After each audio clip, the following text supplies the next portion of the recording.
YouTube channel medical and nurses आज हम बात करने वाले हैं अपकमिंग एनएचएम डीएचएस एग्ज़ाम के बारे में, जो कि अलग अलग जगह होने वाले हैं। तो अपकमिंग टाइम में जो डीएचएस एग्ज़ाम होना है वो मेघालय के लिए होने वाला है। एएनएम वालों की वैकेंसी त्रिपुरा के लिए आ गई है बहुत ही जल्दी। सीएचओ वालों के लिए भी त्रिपुरा में वैकेंसी आने के चांसेस हैं। तो जो भी लोग तैयारी कर रहे हैं अपनी तैयारी को कंटिन्यू करके रखिए। और अभी हाल फिलहाल में GIPMER का 14 तारीख को पेपर हो चुका है और साथ ही साथ नॉरसेट की फर्स्ट फेज़ भी हो चुकी है। जिनका भी अब अपकमिंग आप एग्ज़ाम की तैयारी कर रहे हैं तो वो लोग तो एक क्लास देख ही सकते हैं। और बहुत सारे जो ऐसे स्टूडेंट हैं जिनका GNM पास आउट रिसेंट में होने वाले हैं, BSc फाइनल ईयर में है नर्सिंग, तो वो लोग भी इस क्लास को है जो देख सकते हैं। और आने वाले समय में BNS जो 4-1 और 4-2 एग्ज़ाम होते हैं आफ्टर आपकी CHO ट्रेनिंग के, उसके लिए भी आपके एग्ज़ाम होने हैं, जहां पर जो भी लोग CHO ट्रेनिंग ले रहे हैं उनके लिए। तो आप लोग सभी एग्ज़ाम्स की तैयारी इन क्लासेस से तो कर ही सकते हैं। साथ ही साथ आपको PDF और बुक्स भी अवेलेबल हैं, तो आप वो बुक डायरेक्ट मेरे WhatsApp नंबर के थ्रू भी ले सकते हैं और फ्लिपकार्ट पे भी बुक अवेलेबल है, तो आप वहाँ से भी ऑर्डर। सभी बुक्स और PDF पर डिस्काउंट चल रहे हैं, डिस्काउंटेड प्राइस पे सभी चीज़ें अवेलेबल हैं। तो आप एज सुन एज पॉसिबल उन सभी बुक्स मटेरियल को ऑर्डर कर सकते हैं। बुक्स में अभी आपको मोर देन 6000 से ज़्यादा क्वेश्चन, साथ में मॉडल पेपर्स अवेलेबल होंगे। और यदि आप ANM की तैयारी कर रहे हैं तो आपको ANM में भी PDF अवेलेबल है। और यदि आप after BSc nursing CHO NHM के लिए बुक लेना चाहते हैं तो बुक से भी पढ़ सकते हैं और PDF मटेरियल भी अवेलेबल है, जिसमें भी आप कंफर्टेबल हो आप उससे जो अपनी तैयारी कंटिन्यू कर सकते हैं। आई होप सो कि जिन भी लोगों ने अभी पेपर दिया है नॉरसेट का, अभी कुछ नहीं, बहुत ज़्यादा बिजी शेड्यूल होने के कारण जो नॉरसेट का एग्ज़ाम हुआ था वो मैंने चैनल पे अपडेट नहीं किया था। आपने ऑलरेडी अलग अलग जो प्लेटफॉर्म है वहाँ से तो देख ही लिया होगा। बट यहाँ पर जब आप अपकमिंग एग्ज़ाम के लिए तैयारी कर रहे हैं तो मोस्ट इम्पॉर्टेंट थिंग आपके माइंड में यही आती है कि क्या आपको पुराने पेपर्स लगाने चाहिए। तो यस, मैं आप सभी को यही एडवाइस करती हूँ कि आपको पुराने पेपर सॉल्व ज़रूर करने चाहिए। आज की क्लास में मोस्ट ऑफ द क्वेश्चन है जो पढ़ने वाले हैं वो रहेंगे आपको कौन से रहेंगे आपको कम्युनिटी के, साथ में आपको गायनिक भी यहाँ पे ऐड की जाएगी। तो यहाँ पे जो पहला क्वेश्चन है आपको वो ये रहा, in stage cervical cancer spread at bladder and rectum level. तो सर्वाइकल कैंसर में कौन सी स्टेज तक जो कैंसर है सर्वाइकल कैंसर ब्लैडर और रेक्टम तक स्प्रेड आउट होगा? 3B, 4A, 2A या फिर 4B? जो TNM क्लासिफिकेशन पढ़ा है आपने कैंसर के लिए यहाँ पर वही है। तो TNM क्लासिफिकेशन के अकॉर्डिंग यहाँ पे क्या होगा, सर्वाइकल कैंसर यदि ब्लैडर और रेक्टम तक फैल गया तो ये कौन सी स्टेज में है जो कंसीडर किया जाएगा? तो ये स्टेज होगी कौन सी? 4A। कौन सी स्टेज कहलाएगी? ये स्टेज कहलाएगी आपकी 4A। 4A यहाँ पर इसलिए कि जब ये ब्लैडर और रेक्टम तक जाता है तो 4A, लेकिन जब यहाँ पर ये लंग्स, बोन्स या लिवर तक जाएगा तब आप इसको कहेंगे 4B। तो यहाँ पर जो स्टेजिंग इवैल्यूएशन है सर्वाइकल कैंसर का, यदि आपको पूछें कि रेक्टम तक और ब्लैडर तक फैल गया है सर्वाइकल कैंसर, स्प्रेड हो गया, स्प्रेड हुआ मतलब मेटास्टेसिस वाला है, तो क्या कहना है आपको? 4A। लेकिन जब लंग्स, बोन्स और लिवर यहाँ पे जा रहा है तो ये क्या होगी? 4B stage. क्वेश्चन है, The various method of intrapartum fetal monitoring includes all except। तो इंट्रापार्टम फीटल मॉनिटरिंग के लिए मतलब इंट्रापार्टम फीटल मॉनिटरिंग का मतलब क्या है कि फीटस कहाँ पर है? यूट्रस में है। अब फीटस गर्भाशय में है तो यहाँ पर आप उसको सभी मेथड्स के थ्रू मॉनिटर कर सकते हैं किसी एक को छोड़कर। पहला ऑप्शन है फीटल स्कैल्प स्टिमुलेशन टेस्ट, फिर fetal pulse oximetry, fetal blood sampling, Braxton Hicks contraction. Fetus की मॉनिटरिंग करने के लिए आप सब कुछ कर सकते हैं किसी एक को छोड़कर। तो स्कैल्प स्टिमुलेशन टेस्ट हेल्पफुल रहेगा, फीटल पल्स ऑक्सीमेट्री भी आप कर सकते हैं, फीटल ब्लड सैंपलिंग भी कर सकते हैं। लेकिन ब्रैक्सटन हिक्स कॉन्ट्रैक्शन क्या है? ब्रैक्सटन हिक्स कॉन्ट्रैक्शन, इसको फॉल्स लेबर पेन भी कहा जाता है। तो यहाँ पर आपके लिए इन ब्रैक्सटन हिक्स कॉन्ट्रैक्शन के लिए क्या रहेगा? ये आपके फीटल मॉनिटरिंग में इंक्लूडेड नहीं होंगे, बाकी सभी होंगे। तो इंट्रापार्टम फीटल मॉनिटरिंग की जरूरत कब पड़ती है? जब आपको बेबी की कंडीशन चेक करनी हो कि बेबी प्रॉपर तरीके से उसकी जो रेस्पिरेटरी रेट है, ब्लड फ्लो है, सभी चीजें प्रॉपर हो रही हैं नहीं, उस चीज को मॉनिटर करने के लिए क्या किया जाएगा? Intrapartum fetal monitoring. तो यहाँ पर फीटल स्कैल्प स्टिमुलेशन टेस्ट भी कर सकते हैं, फीटल पल्स ऑक्सीमीटर भी यूज कर सकते हैं, फीटल ब्लड सैंपलिंग भी कर सकते हैं। लेकिन ब्रैक्सटोनिक्स कॉन्ट्रैक्शन एक क्या है? फॉल्स लेबर पेन के साइन है। मतलब आपको ट्रू लेबर पेन में क्या होगा कि जो आपके लेबर पेन है, जो यूट्राइन कॉन्ट्रैक्शन है, प्रॉपर आएंगे और ये जनरली 37 वीक की प्रेगनेंसी के बाद आएंगे। यदि टर्म प्रेगनेंसी हो गई और नॉर्मल है सभी चीजें, तो दूसरा होगा यहाँ पर आप लेट लें, बैठ लें, खा पी लें, कुछ भी कर लें, आपके पेन नहीं जाएंगे। लेकिन ब्रैक्सटोनिक्स कॉन्ट्रैक्शन में ऐसा नहीं होगा, एक तरीके के फॉल्स लेबर पेन है। During active management of labour injection ergometrine is contraindicate in which of the following condition. तो जब भी अर्गोमेट्रिन इंजेक्शन दिया जा रहा है, कब? Active management of third stage होती है जो लेबर की, तीसरी स्टेज में अर्गोमेट्रिन दिया जाता है। क्या है? तीसरी स्टेज में अर्गोमेट्रिन दिया जाता है। तो यहाँ पर किस केस में अर्गोमेट्रिन है जो कॉन्ट्राइंडिकेट रहेगा? प्रीमी ग्रेविडा मदर में, सीवियर एक्लेम्सिया में, प्रोलॉन्ग लेबर में, या फिर नन ऑफ द अबव? किस केस में है जो अर्गोमेट्रिन इंजेक्शन दे रहे हैं आप? यदि किस केस में आपको अवॉइड करना है? थर्ड स्टेज ऑफ लेबर में पीपीएच को मैनेज करने के लिए ऑक्सीटोसिन के साथ साथ अर्गोमेट्रिन भी दिया जाता है। लेकिन जब माँ को यदि हाई ब्लड प्रेशर की प्रॉब्लम हो तो ऐसे केस में अर्गोमेट्रिन नहीं दिया जाता है। ऐसे केस में यूट्रस रप्चर होने के चांसेस ज्यादा रहेंगे, इसीलिए ऐसे केस में क्या रहेगा, क्योंकि और ज्यादा है जो बहुत हाई लेवल पर कॉन्ट्रैक्शन को बढ़ा सकता है और यूट्रस रप्चर हो सकती है, तो ऐसे केस में अर्गोमेट्रिन अवॉइड किया जाएगा। अब यदि माँ प्रीमी ग्रेविडा है, मतलब यदि माँ है जो प्रीमी ग्रेविडा है, तो यहाँ पर इस प्रीमी ग्रेविडा मदर के लिए आप अर्गोमेट्रिन दे सकते हैं। दूसरा प्रोलॉन्ग लेबर, मतलब 18 घंटे से लंबा हो गया ड्यूरेशन, यदि लेबर पेन के लिए 18 घंटे से ज्यादा टाइम का जो समय है हो चुका है तब भी बच्चा नहीं हुआ है, तो उस केस में आप दे सकते हैं। लेकिन यदि माँ को severe eclampsia, that means BP high हो रहा है, प्रोटीन यूरिया है, स्वेलिंग है, हेडेक हो रहा, ब्लड विजन हो रहा है और सीवियर एक्लेम्सिया में फिट्स भी आ सकती हैं, तो ऐसे केसेस में मोस्ट ऑफ द टाइम यदि बीपी की प्रॉब्लम है अर्गोमेट्रिन अवॉइड किया जाएगा। तो यहाँ पर भी वही सेम सिचुएशन है, आपके ऑप्शंस के अकॉर्डिंग प्रीमी ग्रेविडा में दे सकते, प्रोलॉन्ग्ड लेबर है तब भी दे सकते हैं। लेकिन यहाँ पर यदि माँ को हाई ब्लड प्रेशर की और सीवियर एक्लेम्सिया की समस्या है तो ऐसे केस में आप ergometrine avoid. The fetal movement that is felt by the mother is called. ये क्वेश्चन हमारी नर्सिंग के हर एक एग्जाम में आता है, चाहे आप स्टेट लेवल पर दे रहे हो या सेंट्रल लेवल पर। माता के द्वारा महसूस की जाने वाली भ्रूण की हलचल क्या कहलाती है? Braxton Hicks contraction, quickening, Goodell sign या फिर हैगर साइन, क्या कहलाएगी? यहाँ पर यदि क्या है, माँ को अपने बच्चे की जो फीटल मूवमेंट फील होती है जनरली 20 वीक की प्रेगनेंसी में। यदि आपको एग्जाम में क्वेश्चन आता है तो आपको क्या कहना है कि 20 हफ्ते में माँ को अपने बच्चे की जो फर्स्ट फीटल मूवमेंट है फील होना स्टार्ट हो जाते हैं, तो ये क्या कहलाएगा? क्विकनिंग। क्या कहलाएगा? क्विकनिंग। और यहाँ पर जो अदर साइन है जैसे कि गॉडेल साइन, क्या हो गया? गॉडेल साइन, हैगर साइन, तो ये सभी साइन है जो देखने को मिलेंगी प्रेगनेंसी में। जैसे हैगर साइन का मतलब होगा softening of the cervix, sorry uterine, softening of the uterine and cervix. Chadwick sign है यदि आपको पूछते हैं तो डार्क ब्लू पर्पलिश कलर का होना, किसका? वेजाइना का। हैगर्स जनरली फर्स्ट ट्राइमेस्टर में देखने को मिलेगा, क्विकनिंग 4th मंथ या फिर हम ये कह सकते हैं 20 वीक्स में। और लेडिन साइन का मतलब होता है सॉफ्टनिंग ऑफ द यूट्रस, जो जनरली 6 वीक में देखने को मिलेगा। तो यहाँ पर ये सभी साइन आपको एग्जाम में आ सकते हैं, लेकिन माँ के द्वारा जो बच्चे को फील करने वाला जो मूवमेंट है वो क्या कहलाएगा? वो कहलाएगा क्विकनिंग। और क्विकनिंग के बाद आपको ड्यूरेशन पूछे तो वो होता है कितना? 20 वीक की प्रेगनेंसी में।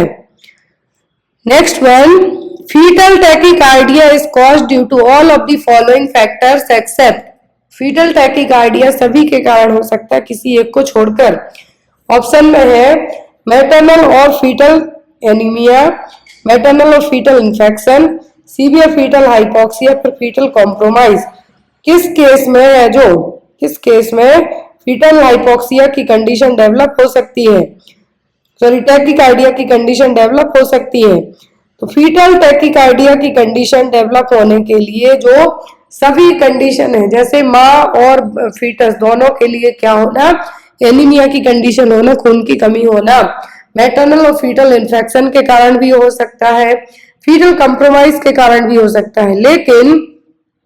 लेकिन सीवियर फीटल हाइपोक्सिया के केस में क्या है, सीवियर फीटल हाइपोक्सिया के केस में बच्चा है जो यूट्रस में जो बेबी है उसको टैकिकार्डिया की कंडीशन डेवलप नहीं होगी। टैकिकार्डिया का मतलब 160 और 180 से ज्यादा फीटस की हार्ट रेट का जाना क्या कहलाएगा, फीटल टैकिकार्डिया। नॉर्मली होती है 140 टू 160 के बीच की रेंज में, लेकिन इससे ज्यादा जाती है तो ये कंडीशन कहलाएगी fetal tachycardia. Severe fetal hypoxia के केस में कंडीशन डेवलप नहीं होगी। बाकी यदि माँ है जो मैटरनल कीटोसिस की कंडीशन हुई हो, डिहाइड्रेशन हुआ हो या फिर एंटीकोलिनर्जिक मेडिसिन लेती हो, तो ऐसे केस में ज्यादा चांसेस रहेंगे किसके, फीटल टैकिकार्डिया होने के। अगला क्वेश्चन है fetal blood sampling is contraindicated in which of the following condition. यदि आपको फीटल ब्लड सैंपलिंग के लिए जो फीटस का ब्लड सैंपल लेना है तो सभी केस में कौन से केस में कॉन्ट्राइंडिकेट रहेगा? HIV positive women, thick meconium stained liquor, typical and abnormal tracing on electronic fetal monitoring, all of the above. किस केस में आप फीटल की जो ब्लड सैंपल आपको कलेक्ट करना है टेस्टिंग के लिए वो नहीं कर सकते हैं, कॉन्ट्राइंडिकेट है? यदि थिक मेकोनियम स्टैंड है तब कर सकते हैं क्योंकि इसमें उतना रिस्क नहीं होगा।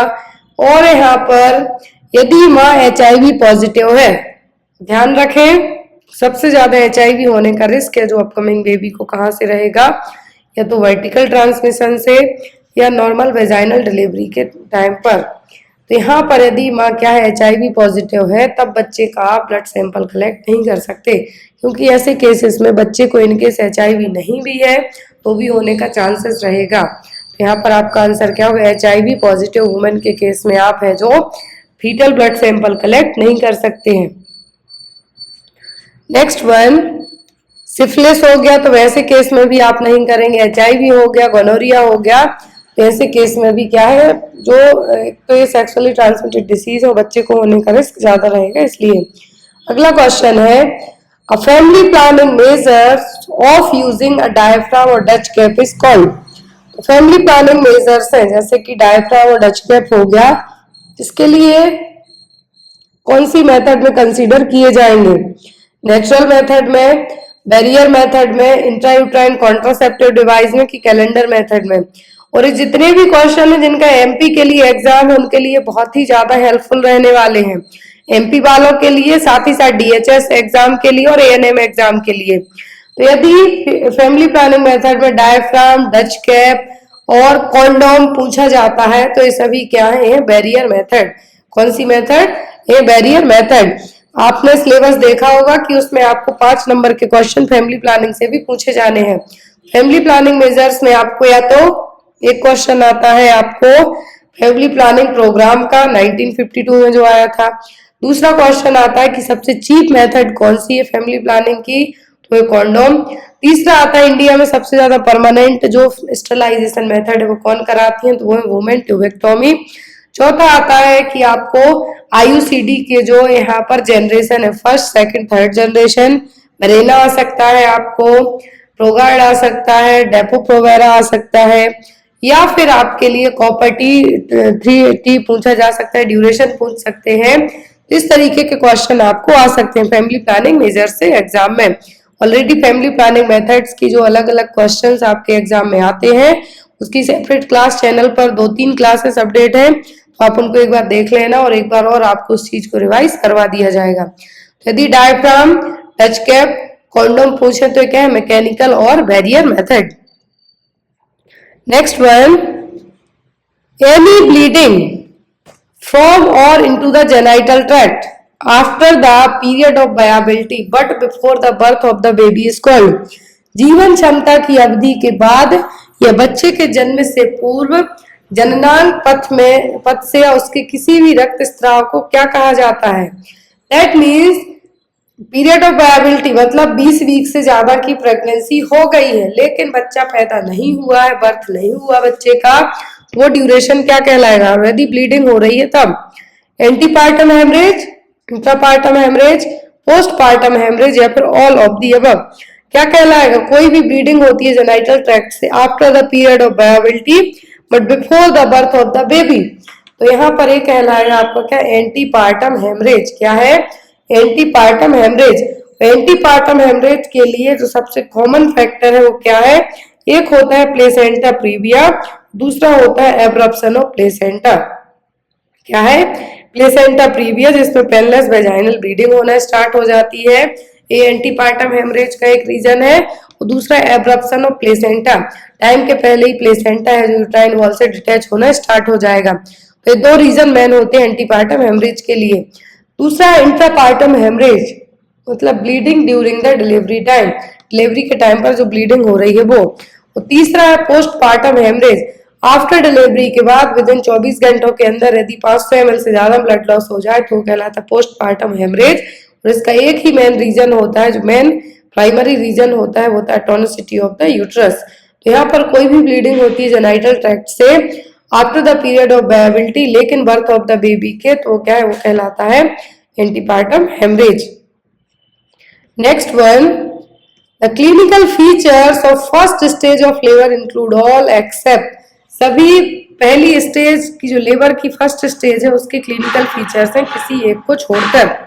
ऑप्शन में है यहाँ पर effacement of the cervix, contraction every 3 to 5 minute, minimal descent of presenting part और sudden gush of vaginal bleeding. क्या है जो यहाँ पर फीचर्स है फर्स्ट स्टेज के? सब है किसी एक को छोड़कर, सभी फीचर्स हैं किसी एक को छोड़कर। यहाँ पर सर्विक्स का एफास्टमेंट होना, सर्विक्स का इतना थिन होना कि विजिबल ही नहीं हो। गर्भाशय ग्रीवा को काटने का मतलब है यहाँ पर कि सर्विक्स रहे लेकिन इतनी थिन हो जाएगी स्ट्रेच होने के कारण कि वो विजिबल नहीं होगी, तो वो कहलाता है एफास्टमेंट ऑफ द सर्विक्स। दूसरा होता है कॉन्ट्रैक्शन एवरी 3 to 5 मिनट, ये भी देखने को मिलेगा पहली स्टेज में, क्योंकि पहली स्टेज में क्या है? यूट्राइन कॉन्ट्रैक्शन आएंगे और सर्विक्स पूरी 10 सेंटीमीटर डायलेट होगी। डिसेंट पार्ट देखने को मिलेगा लेकिन sudden gush of vaginal bleeding देखने को मिलती है after third stage of labour में। क्यों? क्योंकि इस टाइम पर प्लेसेंटा सेपरेट होता है, इसलिए sudden gush of vaginal bleeding किस में देखने को मिलेगी? तीसरी स्टेज में, ना कि पहली स्टेज में। तो यहाँ पर यही कहा गया है कि फर्स्ट स्टेज ऑफ लेबर के सभी लक्षण है किसी एक को छोड़कर। एफास्टमेंट होगा सर्विक्स में, मतलब सर्विक्स इतनी थिन होगी कि विजिबल नहीं होगा।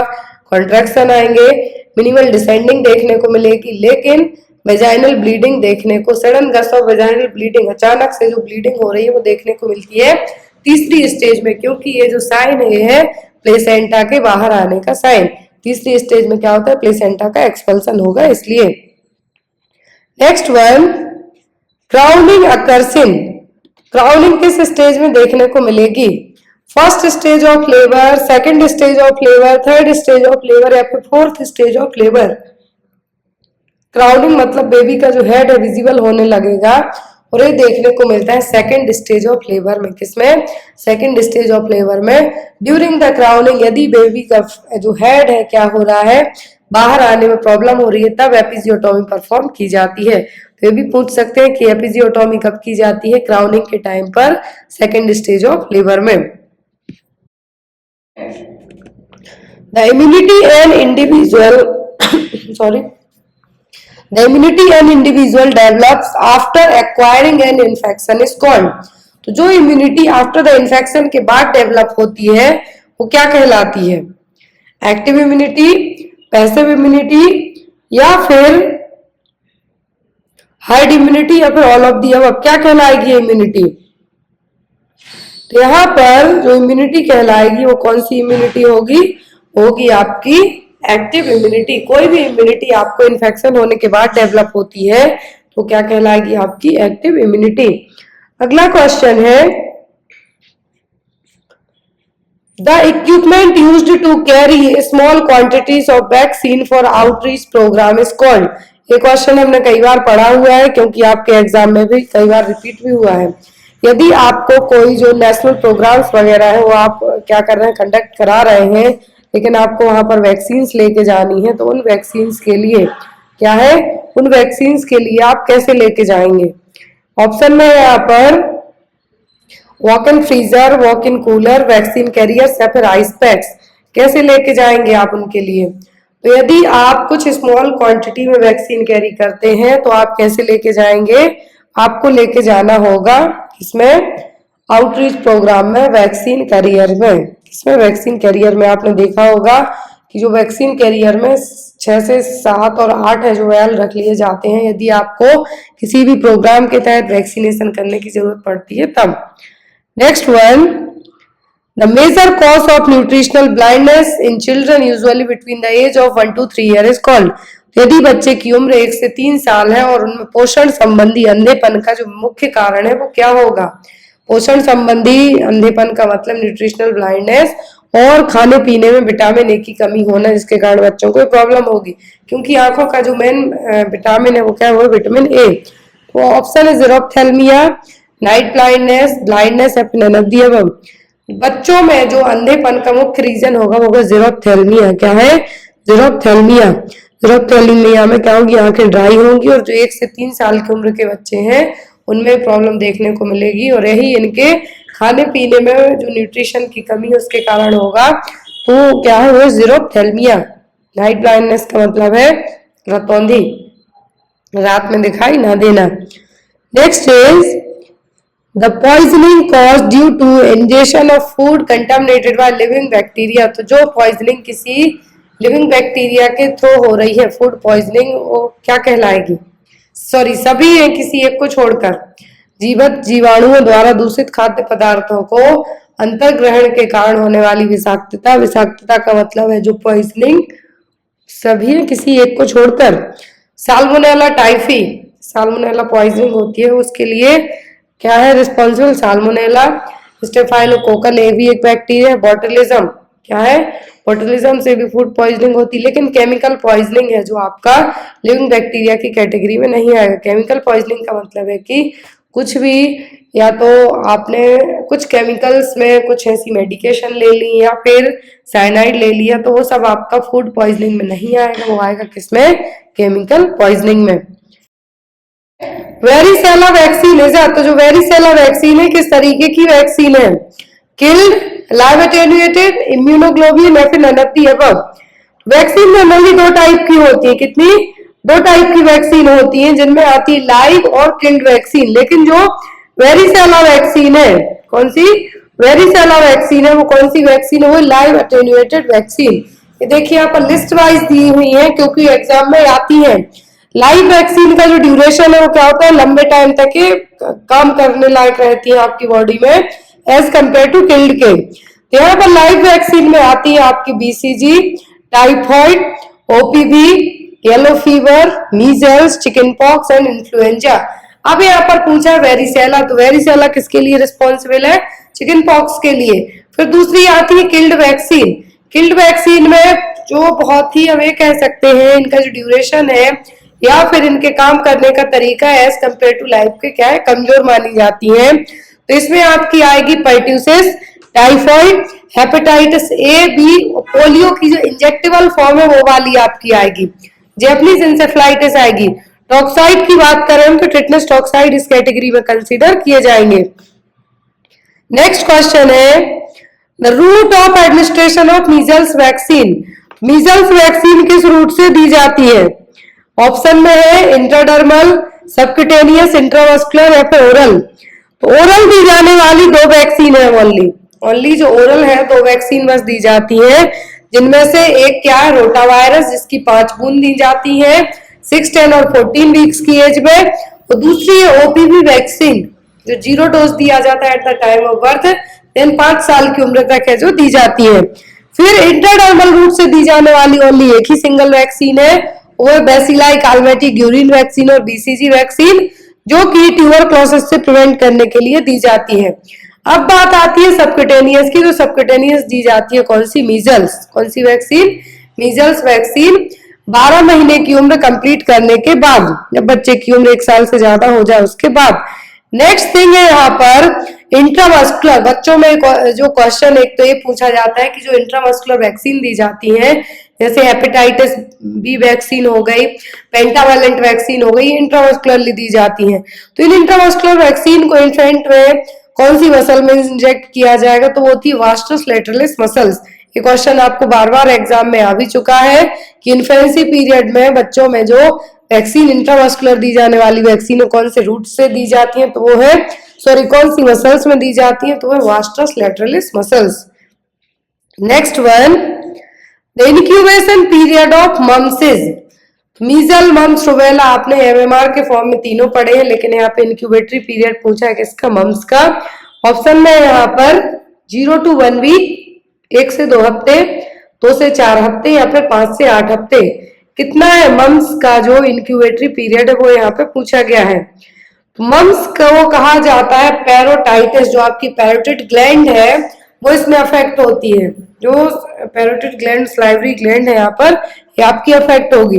मम्स है यहाँ पर, तो मम्स के लिए इंक्यूबेशन पीरियड पूछा। इंक्यूबेशन पीरियड का मतलब क्या है कि आपकी बॉडी में जब पैरामिक्सोवायरस एंटर किया, क्योंकि इसका पॉजिटिव एजेंट क्या है? पैरामिक्सोवायरस। जब ये पैरामिक्सोवायरस आपकी बॉडी में एंटर करता है तो आफ्टर दैट कितने दिनों के अंदर आपकी बॉडी साइन सिम्टम्स शो करती है, तो वो कहलाता है इंक्यूबेटरी पीरियड। अब यहाँ पर यदि मम्स का पॉजिटिव एजेंट पूछे तो ये वायरस के थ्रू फैलता है, पैरामिक्सोवायरस, जो कि रुबेला वायरस फैमिली का एक मेंबर है। इसमें पैरोटिड ग्लैंड अफेक्ट होती है, जो आपके कान के आगे की तरफ रहेगी, वो ग्लैंड इसमें मेनली अफेक्ट होती है। तो यहाँ पर इसका इंक्यूबेटरी पीरियड क्या है? 2 से 4 हफ्ते। नेक्स्ट क्वेश्चन है, the antiviral drug used to treat influenza. तो कौन सी एंटीवायरल ड्रग है जो इन्फ्लुएंजा को ट्रीट करने के लिए यूज की जाती है? ड्रग ऑफ चॉइस आपको आती है, इन्फ्लुएंजा की आती है, गट की आती है, यदि इंट्राक्रेनियल प्रेशर बढ़ा हुआ है तब उसके लिए पूछी जाती है, एक्लेम्सिया में यदि प्रेगनेंसी में जो एक्लेम्सिया है उस कंडीशन को ट्रीट करने के लिए ड्रग ऑफ चॉइस पूछी जाती है। तो जो एंटीवायरल ड्रग है इन्फ्लुएंजा को ट्रीट करने के लिए यूज की जाती है वो कौन सी है? एसाइक्लोविर, ओसेल्टामिविर, इम्यूनोविर या फिर जिडोविडिन। कौन सी मेडिसिन है जो इन्फ्लुएंजा को ट्रीट करने के लिए यूज की जाती है? तो वह ओसेल्टामिविर। कौन सी? Oseltamivir. Next is the vaccine preventable disease that are caused by droplet infection in all except। तो यहाँ पर वैक्सीन प्रिवेंटेबल डिसीज है जो कि ड्रॉपलेट इन्फेक्शन से फैलती है, वो सभी किसी एक को छोड़कर। मेनिंगोकोकल मेनिंजाइटिस, वूफिंग कफ, डिप्थीरिया, पोलियो, इनमें सभी जो ड्रॉपलेट इन्फेक्शन से फैल सकती हैं, वैक्सीन से इसको बचा भी सकते हैं होने से, लेकिन किसी एक को छोड़कर। पहली चीज दिमाग में रखें कि वैक्सीन प्रिवेंटेबल डिसीज, दूसरा ड्रॉपलेट इन्फेक्शन। तो यहाँ पर वूफिंग कफ, डिप्थीरिया, ये दोनों ड्रॉपलेट इन्फेक्शन से फैल सकते हैं। मेनिंजाइटिस भी है जो इनकेस हो सकता है, लेकिन पोलियो है, जो पोलियो फीको ओरल रूट के थ्रू ट्रांसमिट होगा इसका वायरस, पोलियो वायरस, तो यहाँ पर ड्रॉपलेट इन्फेक्शन से नहीं होगा, लेकिन ये वैक्सीन प्रिवेंटेबल डिसीज है। लेकिन यहाँ पर यह भी कहा कि ड्रॉपलेट इन्फेक्शन के थ्रू फैलेगी तो होगा पोलियो, जो कि नहीं फैलता ड्रॉपलेट इन्फेक्शन से, ये किसके थ्रू फैलेगा? फीको ओरल रूट के through. Next one, which of the following is a blood borne disease. तो इनमें से ब्लड बॉर्न डिसीज कौन सी है? Hepatitis A, hepatitis C, hepatitis E या फिर ऑल ऑफ द अबव। कौन सी है इनमें से जो ब्लड बॉर्न डिसीज है? ब्लड बॉर्न का मतलब ब्लड से हो सकती है, तो हेपेटाइटिस ए और ई, इनका जो मोड ऑफ ट्रांसमिशन होता है वो होता है फीको ओरल रूट। क्या है? फीको ओरल रूट। फिर यहाँ पर आती है हेपेटाइटिस सी, तो इसको कहा जाता है ट्रांसफ्यूजनल हेपेटाइटिस, क्योंकि ये इन्फेक्टेड ब्लड के ट्रांसमिशन के कारण भी फैल सकती है। यदि इन्फेक्टेड हेपेटाइटिस सी पर्सन का ब्लड किसी पर्सन को इंजेक्ट कर दिया और एडमिनिस्टर कर दिया तो उसको भी हो सकती है ट्रांसफ्यूज करने के कारण, तो इसीलिए इसको कहा जाता है ब्लड बॉर्न डिसीज, जो कि क्या है यहाँ पर हेपेटाइटिस सी, और इसको ट्रांसफ्यूजनल हेपेटाइटिस सी के नाम से भी जाना जाता है। Next one, in children with diarrhoea the main aim of ORS therapy is to, बच्चों में जो डायरिया का मेन एम है वो क्या है? दस्त से ग्रसित बच्चों में ORS थेरेपी दी जा रही है, तो इस ORS का है जो क्या मेन रीजन है, क्यों दी जाती है? ऑप्शन में prevent dehydration, reduce mortality, to correct water and electrolyte deficient, and all of the above. क्या है यहाँ पर? तो डायरिया का जो मेन एम है, सॉरी डायरिया में ORS दिया जाता है, तो इसका मेन एम क्या है? डिहाइड्रेशन से प्रिवेंट करना। क्या है? डिहाइड्रेशन से प्रिवेंट करना। दूसरा है मोर्टेलिटी को कम करना, क्योंकि यदि इनकेस बच्चे को टाइम पर, यदि डायरिया की कंडीशन हुई, या लूज मोशन और वॉमिटिंग दोनों हो रहे हैं, तो यहाँ पर बच्चे में क्या होगा? डिहाइड्रेशन तो होगा ही, तो उसको प्रिवेंट करने के लिए तो आपने यहाँ पे जान लिया। लेकिन मोर्टेलिटी कैसे हो? क्योंकि मोस्ट ऑफ दी केसेस में आपने स्पेशली गांव के बच्चों में गर्मियों के टाइम पे देखा होगा कि उनको सही टाइम पर ट्रीटमेंट नहीं मिल पाता है, और कहा जाता है कि उनकी उल्टी दस्त के कारण डेथ हो गई। तो इसका रीजन यही है कि बच्चे को यदि टाइम पर ट्रीटमेंट किया जाएगा तो मोर्टेलिटी रेट को भी आप कम कर सकते हैं। To correct water and electrolyte deficient, पानी और इलेक्ट्रोलाइट की कमी को ठीक करना। तो ये भी बिल्कुल करेक्ट है कि ORS देने से आपकी बॉडी में जो पानी की कमी हुई है, क्योंकि लूज मोशन और वॉमिटिंग के कारण जो पानी बाहर निकला है, उसकी कमी को पूरा भी किया जा सकता है। तो यहाँ पर आपका आंसर क्या होगा? All of the above. ORS के कंपोनेंट्स पूछे जाते हैं आपको एग्जाम में कि ORS के सभी कंपोनेंट से किसी एक को छोड़कर, इस तरीके से आपको क्वेश्चन आता है। Next one, what is the usual time of eruption of first two lower central incisor? तो प्रथम दो निचले क्रंदक दांत सामान्यतः किस समय पर निकलते हैं?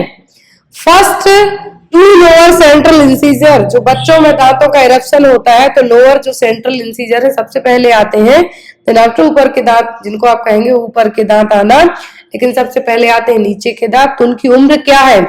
2 से 3 महीने, 6 से 8 माह पर, 10 से 12 साल के बीच, या फिर 1 से 2 साल के बीच में। कब है जो 2 लोअर सेंट्रल इंसीजर निकलते हैं? तो 2 लोअर सेंट्रल इंसीजर निकलने का जो टाइमिंग है वो क्या है? वो है यहाँ पर 6 से 8 महीने। क्या है? 6 से 8 महीने। बच्चों में जनरली जो दांतों का इरप्शन कब होता है? 6 to 8 मंथ। और जो फर्स्ट दांत आते हैं प्राइमरी, और जिनको आप दूध के दांत भी कह सकते हैं, वो आते हैं 6 से 8 महीने की उम्र में। अगला क्वेश्चन है, during pregnancy earliest time to feel quickening. यहाँ पर देखिए, इसके स्टार्टिंग में बताया था कि क्विकनिंग है क्या। कहा गया है कि ड्यूरिंग प्रेगनेंसी के टाइम पर जो क्विकनिंग फील होती है उसकी टाइमिंग क्या है? 12 हफ्ते, 14 हफ्ते, 16 हफ्ते, 18 हफ्ते। कब है जो माँ को क्विकनिंग फील होती है, जो अपने बच्चे का पहला फीटल मूवमेंट है माँ फील करती है, कब होती है? 18 हफ्ते की एज में, या फिर 18th week of gestational period. यदि यहाँ पर ऑप्शन में 18 की जगह 20 है, तब आप 20 को मार्क कीजिए, लेकिन आपको 16 और 18 दोनों है, तब आपको मार्क करना है क्या? 18। क्योंकि यहाँ पर ना तो प्रीमी कहा है, ना ही मल्टीपैरा कहा है, यहाँ पर डायरेक्ट कहा है कि कब क्विकनिंग फील होगी। क्विकनिंग फील होने का जो ड्यूरेशन होगा, यदि एग्जाम देने आप बैठे हैं तब आपको 20 वीक्स में ही मार्क करना है। यदि 16, 18, 20 है तब आप 20 को मार्क कीजिए, लेकिन यदि 18 है तो आप 18 को मार्क कीजिए, 20 नहीं है तब।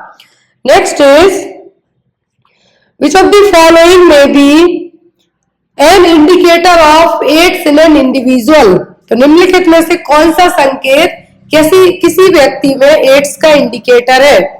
CD4 T सेल्स की जो काउंटिंग है लेस देन 1000 सेल से कम हो जाना, CD4 काउंटिंग सेल्स 800 से भी कम होना, CD4 जो सेल्स काउंटिंग है 400 से भी कम होना, या फिर CD4 सेल काउंटिंग 200 से भी कम हो जाना। क्या होगा? तो जो यहाँ पर इंडिकेटर है एड्स का, क्या है? एड्स का जो इंडिकेटर है यहाँ पर वो क्या होगा? CD4 T सेल्स की जो काउंटिंग है 200 से भी कम हो जाना। CD4 जो कोशिकाओं की संख्या 200 प्रति क्यूबिक मिलीमीटर से भी कम होना, दैट मीन्स यहाँ पर क्या है? एड्स। अब एड्स के लिए 2 टेस्ट आपको याद रखना है। पहला वेस्टर्न ब्लॉट टेस्ट एक कंफर्मेटरी टेस्ट है, एग्जाम में आपको पूछा जाता है डायग्नोस्टिक टेस्ट, तो डायग्नोस्टिक में आप एलिसा कह सकते हैं, लेकिन कंफर्मेटरी टेस्ट क्या होगा? दी कंफर्मेटरी आपको एग्जाम में आता है और ऑप्शन में आपको वेस्टर्न ब्लॉट भी है और साथ में एलिसा भी है, तो आपको टिक करना है वेस्टर्न ब्लॉट टेस्ट के लिए। किसके लिए? Western blot test is a confirmatory test for the AIDS AIDS. And यहाँ पर यदि ओनली डायग्नोस्टिक की बात करें, एड्स का जो डायग्नोसिस है, डायग्नोसिस का मतलब है नहीं कि कंफर्म हो गया है, कंफर्म करेगा वेस्टर्न ब्लॉट टेस्ट ही। Next one, study of physical social and cultural history of a man is known as. मनुष्य के भौतिक, सामाजिक व सांस्कृतिक इतिहास अध्ययन को किस नाम से जाना जाता है? Study of physical social cultural history of a man is known as, सामाजिक विज्ञान के नाम से, एंथ्रोपोलॉजी, एक्लिटरेशन या फिर सोशियोलॉजी के नाम से। किसी भी इंसान की जो physical social cultural study history की यदि आप स्टडी करते हैं तो वो कहलाता है एंथ्रोपोलॉजी। क्या है? एंथ्रोपोलॉजी। नेक्स्ट क्वेश्चन है, which hormone is essential for the milk production in mother's breast. तो माँ के ब्रेस्ट से जब जो दूध बनता है तो उसके लिए कौन सा हार्मोन रिस्पॉन्सिबल है? FSH, प्रोलैक्टिन, ADH या फिर ऑक्सीटोसिन। मिल्क बनने की प्रोसेस के लिए कहा गया है, मिल्क बनने के लिए जो हार्मोन रिस्पॉन्सिबल होगा वो होगा प्रोलैक्टिन हार्मोन। कौन सा? Prolactin hormone. मिल्क इजेक्शन के लिए कहते हैं तो वो होता oxytocin hormone. Clear? Next is, what do you mean by complete cervical dilatation during the labour. तो कंप्लीट सर्वाइकल डायलिटेशन, यदि लेबर के टाइम पर कंप्लीट सर्विक्स डायलेट होती है तो वो कितनी होगी? 4 सेंटीमीटर, 8 सेंटीमीटर, 10 सेंटीमीटर या फिर 12 सेंटीमीटर। कितने सेंटीमीटर सर्विक्स डायलेट होती है लेबर के टाइम पर? यदि कंप्लीट सर्वाइकल डायलिटेशन की बात करें, दैट मींस यहाँ पर फर्स्ट स्टेज ऑफ लेबर की बात की जा रही है और उस टाइम पर जो डायलिटेशन होगा सर्विक्स का वो होता है 10 सेंटीमीटर। कितना? 10 सेंटीमीटर और 10 सेंटीमीटर। अब इस सर्वाइकल डायलिटेशन के ड्यूरिंग में आपको जो कार्डिनल मूवमेंट है वो भी आपको एग्जाम में आ सकते हैं कि पहले क्या होगा, एफास्टमेंट होगा, रोटेशन होगा, क्या होगा, जो एक सीक्वेंस है कार्डिनल मूवमेंट का वो आपको पूछा जा सकता है। Which one is the preferred site for intramuscular injection in under 5 year old children. तो यदि बच्चे की उम्र 5 वर्ष से भी कम है तो उसको जो आप मसल्स में इंजेक्शन लगाएंगे वो कौन सी मसल्स में लगाएंगे?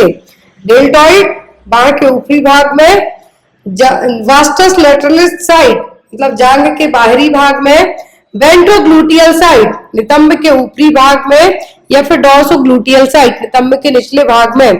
कहां पर आप इंजेक्शन लगाएंगे? यदि आप किसी 5 साल से कम उम्र के बच्चे को मसल्स में इंजेक्शन, मांसपेशी में इंजेक्शन लगाने वाले हैं, यहाँ पे साइड पूछी गई है वो होगी वास्टस लैटरलिस साइड। जो मैंने आपको यहाँ पर इंट्रामस्कुलर इंजेक्शन का जो बताया है कि जो IM इंजेक्शन, जो DPT वैक्सीन है, पेंटावैलेंट वैक्सीन है, हेपेटाइटिस बी वैक्सीन है, वो कहाँ पे दी जाती है? इंट्रामस्कुलरली। और जो कौन सी मसल में दी जाएगी तो ये भी आपको पता होना चाहिए, वो है vastus लैटरलिस side. Next one, which is the drug of choice in management of eclampsia. तो एक्लेम्सिया को ट्रीट करने के लिए DOC पूछिए कौन सी है? डायजेपम, एप्सोलिन, मैग्नीशियम सल्फेट या फिर लेविटोल। लेविटोल भी है जो हाई BP को ट्रीट करने के लिए यूज की जाती है, एंटी हाइपरटेंसिव ड्रग है, लेकिन यहाँ पे कहा गया है एक्लेम्सिया के लिए। एक्लेम्सिया क्या है? प्रेगनेंसी में बढ़ने वाला ब्लड प्रेशर बढ़ने के साथ साथ एक्लेम्प्टिक फिट्स भी आ सकते हैं, ब्लड विजन हो सकता है, प्रोटीन यूरिया हो सकता है, स्वेलिंग हो सकती है, एडिमा हो सकता है। लेकिन यहाँ पर इसको मैनेज करने के लिए जो मेडिसिन पूछी है वो कौन सी होगी? वो होगी magnesium sulphate, MgSO4। Next question है, एक क्वेश्चन और आपको स्टार्टिंग में ही बताया था कि जो अर्गोमेट्रिन किस केस में नहीं दिया जाएगा। यदि आप third stage of management manage कर रहे हो तब वो नहीं दिया जाता है एक्लेम्सिया वालों को, जिसका BP हाई होता है। तो यहाँ पर भी सेम एज है कि एक्लेम्सिया के लिए ड्रग ऑफ चॉइस कौन सी होगी? तो होगी मैग्नीशियम सल्फेट और MgSO4। नेक्स्ट क्वेश्चन है यहाँ पर, India comes under which region of World Health organisation.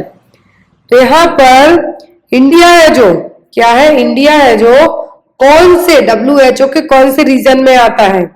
Option में है यहाँ पर Africa region, American region, European region या फिर साउथ ईस्ट एशिया रीजन। तो इंडिया की तरफ से यदि आपको पूछा जाए कि WHO के कौन से रीजन में आता है इंडिया, तो इंडिया आता है कहाँ पर, साउथ ईस्ट एशिया रीजन में। और साउथ ईस्ट एशिया रीजन मतलब WHO का जो headquarter south East Asia reason में है, ये कहाँ पर है, ये है न्यू दिल्ली में। कहाँ पर, न्यू दिल्ली में। नेक्स्ट क्वेश्चन है which solution should be used to mop up the spilled blood on the floor of operation theater। यदि ऑपरेशन थिएटर में और ओटी में ब्लड क्या हो जाए, स्पिल्ड आउट हो जाए, फैल जाए, तो यहाँ पर आप कौन सा घोल या फिर कौन सा यहाँ पर डिसइंफेक्टेंट यूज करेंगे। सेडेक्स, सोडियम हाइपोक्लोराइट, सेवलॉन या फिर फॉर्मेलिन, कौन सा घोल आप है जो यूज करेंगे।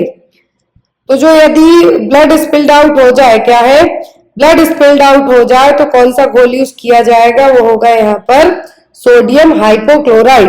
कौन सा, सोडियम हाइपोक्लोराइड। यदि आपको पूछा जाता है ओटी को फ्यूमिगेट करने के लिए, क्या है, ओटी को फ्यूमिगेट करने के लिए पूछा जाए, तब आपको क्या कहना है, फॉर्मेल्डिहाइड। क्या कहेंगे आप, फॉर्मेल्डिहाइड। लेकिन यदि यहाँ पर आपको बात की जा रही है किसकी, कि ब्लड गिर गया है फ्लोर पर, या फिर आपको HIV एड्स वाले पर्सन में पूछ सकते हैं कि यदि HIV पर्सन का ब्लड है या फिर उसके लिनन है, तो उसके लिए आप कौन सा जो केमिकल या फिर डिसइंफेक्टेंट यूज करेंगे, तब भी आपको क्या कहना है, सोडियम हाइपोक्लोराइड। नेक्स्ट है यहाँ पर which structure is formed by the obliteration of umbilical vein after birth of a child। बच्चे के जन्म के बाद, बच्चे के जन्म के बाद गर्भनाल के नाभि सिरा के बंद होने से क्या बनेगा। आफ्टर द बेबी डिलीवर हो गया है, बच्चा हो गया है, तो अम्बिलिकल वेन भी बच्चा जो हाफ पोर्शन है प्लेसेंटा की तरफ रह जाता है, देन आफ्टर उसको डिस्कार्ड कर दिया। लेकिन जो बच्चे की अम्बिलिकल कॉर्ड लगी हुई रहेगी कट करने के बाद, वो आफ्टर द 10 डेज के बाद बाहर का हिस्सा तो गिर जाएगा, लेकिन जो इंटरनल रहेगा वो क्या बनेगा, अम्बिलिकल वेन है जो।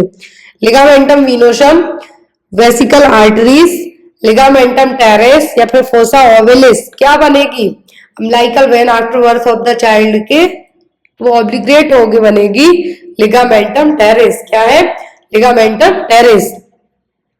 नेक्स्ट क्वेश्चन है how many days in the average life span of red blood cells. लाल रक्त कोशिकाओं का औसत जीवन काल कितने दिनों का होता है, 80 दिन, 100 दिन, 120 दिन या फिर 150 दिन। कितने दिनों का रहता है, जो RBC सेल्स है उनका कितने दिनों का जीवन काल रहेगा, होता है 120 दिन का। कितना, 120 डेज का और 120 दिन का। नेक्स्ट क्वेश्चन है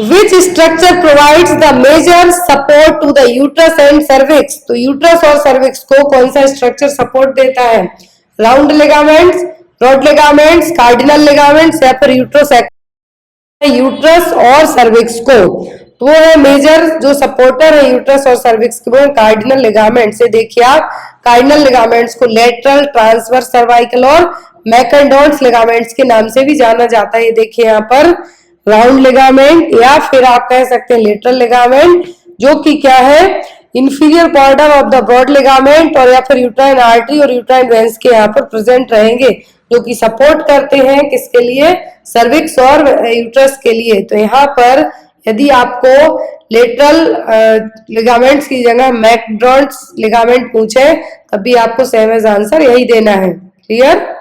next is in a patient with pernicious anemia the primary purpose of Schilling test is to। तो यदि किसी पर्सन को क्या है, परनीसियस एनीमिया है, तो प्राइमरी पर्पस क्या होगा Schilling टेस्ट करने का, intake of vitamin B12, absorption of vitamin B12, excretion of vitamin B12 या फिर none of the above. Pernicious anaemia यदि किसी मरीज को हुआ है तो उसका चिलिंग टेस्ट किया जा रहा है किसके लिए, कि आपने विटामिन B12 खूब लिया लेकिन आपकी बॉडी ने उस विटामिन B12 किस हद तक एब्जॉर्ब किया, उसके लिए टेस्ट है जो किया जाएगा। तो क्या होगा, absorption of vitamin B12, vitamin B12 कितना आपकी बॉडी एब्जॉर्ब करती है, उसके लिए टेस्ट। क्वेश्चन है, the most central and accessible artery to check pulse in children over 1 year of age. तो अब यहाँ पे कहा है कि 1 साल तक की उम्र के बच्चे के लिए यदि आप चेक करते हैं, क्या पल्स चेक करना है, तो कौन सी आर्टरी को आप चेक करेंगे, ब्रैकियल, कैरोटिड, डॉर्सल स्पाइडेस या फिर पॉप्लिटियल, किसके लिए आप चेक करेंगे। तो यहाँ पर कौन सी आर्टरी आप चेक करेंगे यदि बच्चे की उम्र 1 साल से कम है, over 1 year of age, it's a carotid artery. Neck के यहाँ पर आप चेक करेंगे, कहाँ पर, नेक के यहाँ पे चेक करेंगे। लेकिन यदि आपको ऑप्शन में एपिकल पल्स है तो आपको क्या मार्क करना है, एपिकल। लेकिन यहाँ पर एक्सेसिबल आर्टरी की बात की गई है तो क्या होगी, कैरोटिड आर्टरी। अगला क्वेश्चन है, a patient is diagnosed to have insomnia. मरीज को इंसोम्निया हुआ है, अनिद्रा हुई है, तो क्या टर्म इंसोम्निया का मतलब है, inability to think, inability to move, inability to eat या फिर इनएबिलिटी टू स्लीप। क्या है इंसोम्निया का मतलब, क्या होगा, इंसोम्निया का मतलब है, यहाँ पे पूछा गया है कि क्या होगा यदि किसी मरीज को इंसोम्निया हो गया है, तो उसका मतलब होगा कि मरीज को सोने में दिक्कत हो रही है, इनएबिलिटी टू स्लीप। क्या है, inability to sleep. Next one, the ideal position to provide mouth care for an unconscious person is. यदि मरीज क्या है, यदि मरीज क्या है, बेहोश है, क्या है, बेहोश है, तो यहाँ पर उसको आप माउथ केयर, ओरल केयर कैसे देंगे, फॉलोअर्स पोजीशन से, लेटरल पोजीशन से, सुपाइन पोजीशन से कि नी चेस्ट पोजीशन से, कौन सी पोजीशन यहाँ पर आप यूज करेंगे मरीज की ओरल केयर करने के लिए, मरीज यदि बेहोश है तो। ऐसे केसेस में आप क्या करेंगे, लेटरल पोजीशन और साइडलाइन पोजीशन के थ्रू मरीज की केयर कर सकते। लेकिन यहाँ पर अनकॉन्शियस की जगह आपको कहा जाता है कि मरीज होश में है, मरीज होश में है, तब आप क्या कहेंगे, हाई फॉलोअर्स पोजीशन आप यूज करके मरीज की ओरल केयर कर सकते हैं। लेकिन मरीज यदि बेहोश है तो एस्पिरेट होने का डर सबसे ज्यादा रहेगा, उसी एस्पिरेशन को प्रोवाइड करने के लिए क्या यूज किया जाएगा, लेटरल पोजीशन। कौन सी, लेटरल और साइडलाइन पोजीशन है जो यूज की जाएगी। Next, how many weeks does a typical pregnancy last. That means कि जो प्रेगनेंसी है एटलीस्ट जो यहाँ पर टिपिकल टाइमिंग है टर्म प्रेगनेंसी के लिए वो कितनी होगी, 40 वीक्स, 38 वीक्स, 42 वीक्स या फिर 44 वीक्स, कितनी होगी। यहाँ पर नॉर्मल ड्यूरेशन की बात की जा रही है कि जो नॉर्मली कंसीडर की जाती है टर्म प्रेगनेंसी होगी कितनी, 37 वीक की प्रेगनेंसी को माना जाता है टर्म प्रेगनेंसी। लेकिन एक जो टिपिकल प्रेगनेंसी है जो आपको कॉमनली देखने को मिलेगी होती है जनरली 40 हफ्तों की, कितनी, 40 वीक की। लेकिन जब 42 हफ्ते, जब क्या हो जाए 42 वीक्स निकल जाए, 42 वीक्स से ज्यादा हो जाए, तब कहलाती है क्या, post term pregnancy. Before 37 week की यदि डिलीवरी हो जाए तो वो कहलाती है प्री टर्म। लेकिन यदि जब ही डिलीवरी कब हो, 42 हफ्तों के बाद हो, तो वो क्या कहलाती है, पोस्ट टर्म प्रेगनेंसी। क्या है, पोस्ट टर्म प्रेगनेंसी। नॉर्मल बच्चे का, इंडियन बच्चे का वजन होता है 2.5 kg, से कम होता है तो ये कंसिडर किए जाते हैं लो बर्थ वेट बेबीज में। ये बेसिक क्वेश्चन है जो आपको आ सकते हैं। यहाँ पर याद रखें 37 हफ्ते कंसीडर किए जाते हैं टर्म प्रेगनेंसी के लिए। आफ्टर दैट 42 वीक कंसीडर किए जाते हैं किसके लिए, पोस्ट टर्म प्रेगनेंसी के लिए।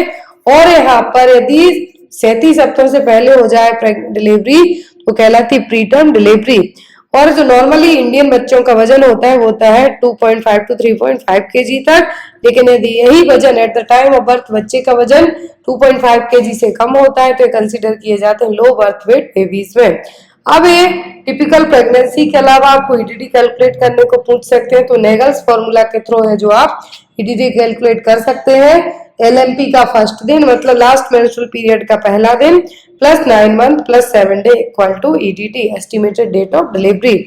Next one, world wide most common problem during pregnancy is. पूरे विश्व में प्रेगनेंसी के टाइम पर सबसे कॉमन समस्या होना है क्या है? डायबिटीज, प्री-एक्लेम्सिया, यूटीआई या फिर आयरन डेफिशिएंसी एनीमिया। प्रेगनेंसी के टाइम पर पूरे विश्व की बात की जा रही है, जो कॉमन प्रॉब्लम होती है वो होती है आयरन डेफिशिएंसी एनीमिया। क्या है? Iron deficiency anaemia. Next question है,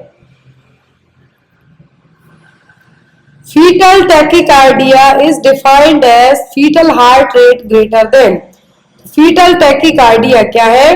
fetal tachycardia डिफाइन किया जाता है जब हार्ट रेट कितनी हो। ऑप्शन में है यहाँ पर 120 to 140 बीट्स पर मिनट, या फिर 140 to 160 बीट पर मिनट, या फिर 150 to 170 बीट पर मिनट, या फिर 160 to 180 beat per minute. Normally यदि हम बात करें तो कितना होता है? 120 से 160 बीट तक, 120 से 160 बीट पर मिनट क्या है? नॉर्मल फीटल पल्स रेट है। लेकिन यदि यही हार्ट रेट और पल्स रेट कितनी हो जाए?